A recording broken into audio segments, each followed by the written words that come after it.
প্রাথমিকভাবে নওশাদ সিদ্দিকী ঘরপোড়া গরু বলবো কিনা আমি জানি না, আমি কাউকে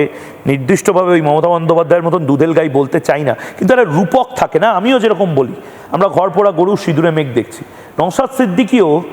দেখেছেন বামেদের সাথে জোট করার সমস্যাগুলো, কংগ্রেসের সাথে বামেদের জোট, আর সেখানে থার্ড পার্টি হিসাবে মানে ওই সাবলেন্ডিং করে না, একজন ভাড়া নিলেন সেখানে আরেকটা ভাড়াটিয়া বসিয়ে দিলেন,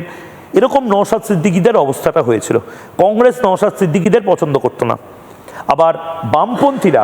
বামপন্থীদের সঙ্গে নওশাদ সিদ্দিকীর অনেক মান অভিমান টানাপোড়েন চলেছে, এবং তার পাশাপাশি নওশাদ সিদ্দিকী গ্রেপ্তার হচ্ছে, তখন বামপন্থীরা ব্যস্ত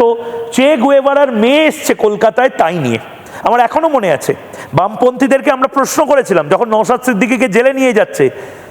আপনারা কি বলবেন সিপিআইএম এর দামাল নেতা, তরুণ তুর্কি নেতা নেত্রী যাদেরকে ক্যাপ্টেন বলে বলা হয়, সেরকম অনেককে আমরা প্রশ্ন করেছিলাম যে কি বলবেন নওশাদ সিদ্দিকীকে গ্রেপ্তার করা হচ্ছে, তারা গম্ভীরভাবে বলেছিলেন এখন এসবের কথা নয়, এখন এসব নিয়ে কথা নয়, এখন চে গুয়েভারার মেয়ে এসেছেন সেইটা,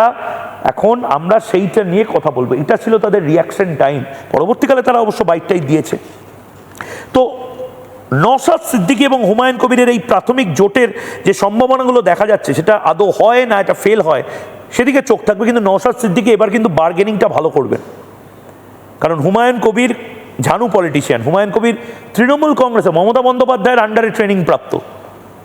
আর অন্যদিকে নওশাদ সিদ্দিকী তার রক্তে পলিটিক্স আছে, তার রক্তে জনপ্রিয়তা আছে। এই সিদ্দিকী বা ফুরফুরা শরীফের পীরজাদাদের এমনিতেই যথেষ্ট জনপ্রিয়তা আছে, সুতরাং এবার দর কষাকষিটা খুব টাইট হবে, এবং এটা তারা বুঝতে পারছেন বলেই আগে ভাগে সিট নিয়ে প্রথমেই কোনো ঘোষণা করে দিচ্ছেন না।